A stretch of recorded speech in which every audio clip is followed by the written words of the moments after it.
নমস্কার, খুললাম খুল্লাতে সবাইকে স্বাগত জানাচ্ছি। দর্শকরা, প্রথমেই আপনারা যারা ভিডিওটি দেখছেন তারা অবশ্যই, যারা ইউটিউবে দেখছেন তারা সাবস্ক্রাইব করবেন, এবং যারা ফেসবুকে দেখছেন তারা অবশ্যই ভিডিওটিকে লাইক করবেন, ফলো করবেন।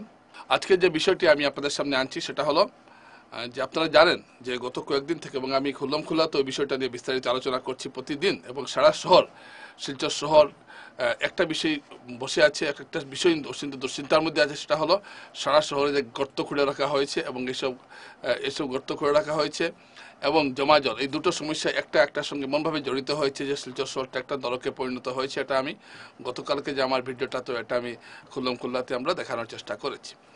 আজকে ন্যাশনাল হাইওয়ের পয়েন্টে নাগরিকরা প্রতিবাদে সামিল হয়েছিলেন এবং তারা পথ অবরোধ করেছিলেন। শেষ পর্যন্ত বাধ্য হয়ে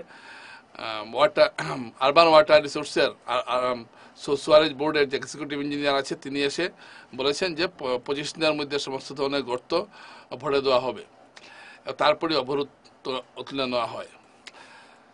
দর্শকরা, এই যে গর্তগুলো নিয়ে আপনারা অনেক কিছু জানেন এবং আমরা অনেকবার লিখেছি, এবং এই 25 দিন তিনি সময় চেয়েছেন এই সমস্ত কিছু মেরামত করার জন্য।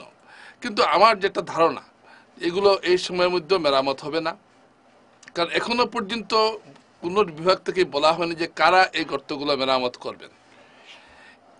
পূর্ত বিভাগ থেকে যে হিসাবটা দেখানো হয়েছে, প্রায় 10 কিলোমিটার জায়গা শহরের বিভিন্ন জায়গায় এভাবে গর্ত হয়েছে, এবং এই গর্তগুলো করেছে আমরুতের কাজ চলছে, বা আমরুতের যে কাজের তত্ত্বাবধানে আছে আরবান সুয়ারেজ বোর্ড যেটা আছে, এটা তত্ত্বাবধানে আছে, যাদের অফিস লিংক রোডে। এবং তারা বলেছেন যে তারা আগামী কয়েকদিনের ভেতরে সমস্ত গর্ত তারা ঠিকঠাক করে দেবেন।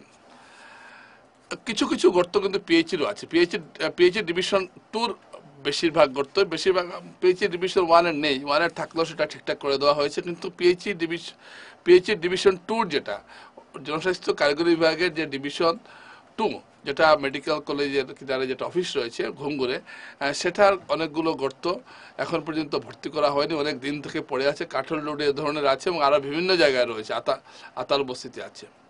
আরেকটা আছে ভারতীয় গ্যাস কোম্পানি, তারা যেভাবে গর্ত করেছে সারা শহর জুড়ে, এবং কোনো গর্তই তারা ঠিকঠাক করছে না, এবং তাদের যে গ্যাসের পাইপলাইন, সেটা জলের পাইপলাইনের পাশেই বসানো হয়েছে।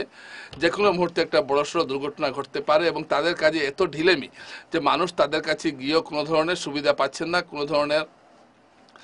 আসলে আমি আসলে একটা কেন্দ্র সরকারের একটা সংস্থা, স্বাভাবিকভাবে সরকারি সংস্থাগুলো যেভাবে কাজ করে একটা ঢিলেমি থাকে সবসময়, এদের কাজেও একটা ঢিলেমি রয়েছে। তো সব মিলিয়ে কি হয়েছে অবস্থাটা, সব মিলিয়ে যে হয়েছে যে শিলচর শহরে, যেটা আমি আগেও বলেছি, তবে আজকে যে এক্সিকিউটিভ ইঞ্জিনিয়ার কথা দিয়েছেন যে তিনি সব ঠিকঠাক করে দেবেন, আদৌ কতটুকু সম্ভব? এটা কি সম্ভব, নাকি বলবেন যে বর্ষা হয়ে গেলে আমরা ঠিকঠাক করে দেব? এইমাত্র আপনি আজকের দিনে চেংকুড়ি রোডে গিয়ে দেখুন, যে জায়গায় 1 মাস আগে পাইপলাইন খোঁড়া হয়েছে সেই জায়গায় আজকে আবার পাইপলাইন খোঁড়া হয়েছে। যে রাস্তা 6 মাস আগে তৈরি করা হয়েছে সেই রাস্তাকে আজকে আবার কাটা হয়েছে। এই যে ন্যাশনাল হাইওয়ের মানুষ যে আজকে প্রতিবাদে সামিল হয়েছেন, শুধু ন্যাশনাল হাইওয়ে নয়, অনেক জায়গার মানুষ এখানে প্রতিবাদে সামিল হয়েছেন। এখানে কোনো রাজনীতি নেই, কোনো দল নেই, প্রত্যেকে এসে প্রতিবাদে সামিল হয়েছেন। কেন হয়েছেন? কারণ এখন মানুষ আর কারো উপর ভরসা করতে পারছেন না যে অমুক আবার কাজটা করে নেবেন। এবং আমি মনে করি এটা জনপ্রতিনিধিদের বোঝা উচিত আজকে মানুষ কেন আন্দোলনে নামছে। মানুষ এভাবে আন্দোলনে, আমার মনে আছে 2010 সালে বরাক উপত্যকার রাস্তাঘাটের অবস্থা অত্যন্ত শোচনীয় হয়েছিল 2010 সালে, তখন কংগ্রেস আমল ছিল। রাস্তাঘাট, শিলচর শহরের রাস্তা এতই মানে বাজে অবস্থা হয়েছিল, বারবার বলতে রাস্তা ঠিক হচ্ছিল না। তখন শিলচর শহরে একটা ঐতিহাসিক মিছিল হয়েছিল, এবং সেই মিছিলে প্রায় 25,000 মানুষ যোগদান করেছিলেন। ঐতিহাসিক একটা মিছিল হয়েছিল রাস্তার দাবিতে, এবং সেই রাস্তায় গরুর, ছাগলের গায়ে মন্ত্রীদের নাম লিখে দেওয়া হয়েছিল। মানে মানুষের, এবং যারা আন্দোলন ডেকেছিলেন তাদের পথে নামতে হয়নি, মানুষ স্বতঃস্ফূর্তভাবে পথে নেমে আন্দোলনকে সফল করেছিলেন, এই আন্দোলনকে। ঠিক এরকম একটা পরিস্থিতি কিন্তু এখন তৈরি হতে যাচ্ছে।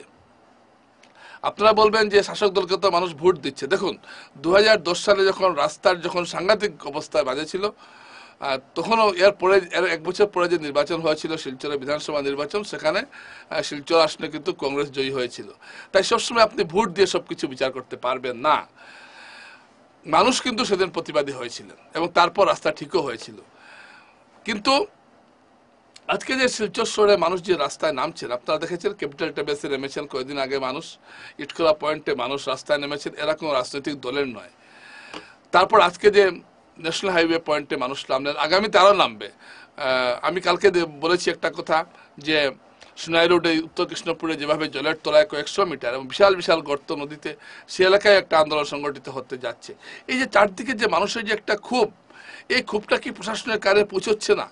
আজকে আজকে আজকে অবরোধ সৃষ্টি করা গিয়ে আপনারা গিয়ে একটা কথা দিয়ে এলেন যে আমরা 25 দিনের মধ্যে গর্ত ঠিক করব। কেন এতদিন কি এটা বিবৃতি দিয়ে বলা যেত না যে না, গর্ত তৈরি হয়েছে?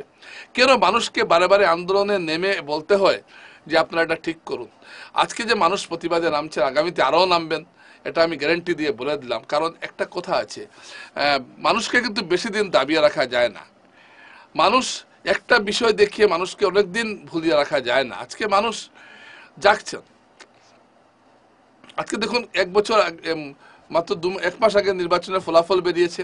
সেই ফলাফলে শিলচর শহরে বিজেপি প্রায় 1 লক্ষ ভোট পেয়েছে।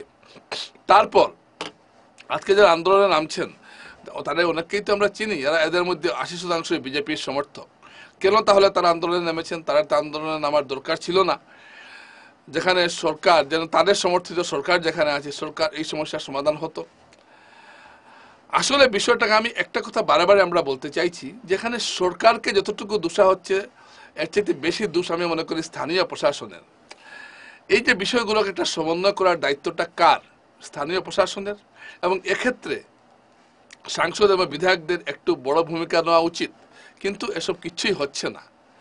নতুন সাংসদ নির্বাচিত হয়েছেন পরিমল শুক্লবৈদ্য, এবং তিনি শপথ নেওয়ার প্রায় 10-12 দিন হয়ে, 5-6 দিন হয়ে গেছে বা আরও, কিন্তু এর মধ্যে তিনি একবার শুধু গিয়েছেন NSDICL এর অফিসে, আর তিনি কিন্তু কোনো কাজ করেননি। এরপর কি হলো, এরপর যারা কেন কাজ করছে না, এটা যে খবর নেওয়া উচিত, এসব কিছু আমরা দেখতে পাচ্ছি না। এবং ক্যাপিটাল থেকে রাঙ্গিরখাড়ি রাস্তা, যেটা আন্দোলনের ঠিক পরদিন, ওই সময় দেখা গেল কিছু কাজ শুরু হয়েছে, গতকাল কিছু কাজ হয়েছে, তারপর থেকে গত পরশুদিন কিছু কাজ হয়েছে, তারপর থেকে আর কোনো কাজ নেই।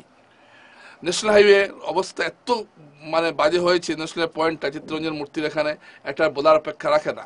আজকে অবরোধ সৃষ্টি করার পর, একটু টনক লড়ে সামান্য কিছু কাজ দেখার পর, আর মানুষ তো সবসময় এক কথায় জমায়েত হতে পারেন না, কিন্তু এটা বোঝা উচিত, এটা প্রশাসনেরও বোঝা উচিত যে মানুষ কিন্তু এখন জাগছেন। প্রতিটি জায়গায় একটা একটা করে আন্দোলন সংগঠিত হচ্ছে, আগামীতে আরও হবে।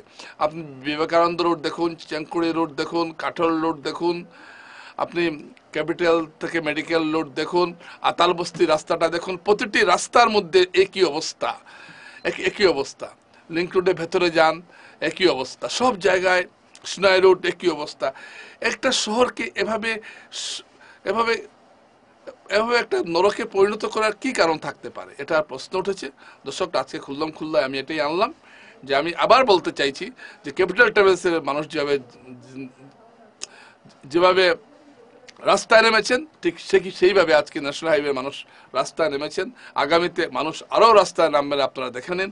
কারণ এখন কিন্তু শিলচরের মানুষের দেওয়ালে পিঠ ঠেকেছে, আর তারা কোনো কিছুতে বুঝতে রাজি নন। নমস্কার।